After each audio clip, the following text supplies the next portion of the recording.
সাবেক প্রধানমন্ত্রীকে ফেরত চাওয়ার সাথে ভারতে তার স্ট্যাটাসের কোনো সম্পর্ক নাই। বাংলাদেশের নাগরিক হিসেবে আমরা বাংলাদেশের একজন নাগরিককে ফেরত চেয়েছি। এখানে ইন্ডিয়াতে উনি কোন স্ট্যাটাসে আছেন সেটা আমার জন্য বিবেচ্য কেন হবে? দীর্ঘদিন ধরে কূটনৈতিক বিট কাভার করছেন। কূটনৈতিক প্রক্রিয়ার অনেক ইন্টিগ্রেসিস আছে, তো এটার মধ্যে সবকিছুর মানে ব্ল্যাক অ্যান্ড হোয়াইট উত্তর হয় না। আমরা আমাদের অনুরোধ জানিয়েছি, আমরা ফেরত চেয়েছি, আমরা ভারতের উত্তরের জন্য অপেক্ষা করব।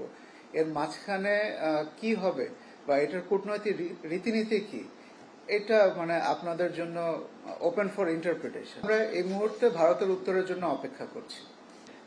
পাসপোর্ট বাতিল এবং এটা নোটিফিকেশনের প্রক্রিয়া হচ্ছে, যখন একটা পাসপোর্ট বাতিল করা হয় তখন এটা সংশ্লিষ্ট বাংলাদেশ মিশনের মাধ্যমে সব দেশগুলোতে জানিয়ে দেওয়া হয় যে বাংলাদেশের এই পাসপোর্টগুলো বাতিল করা হয়েছে, যাতে বাংলাদেশের যে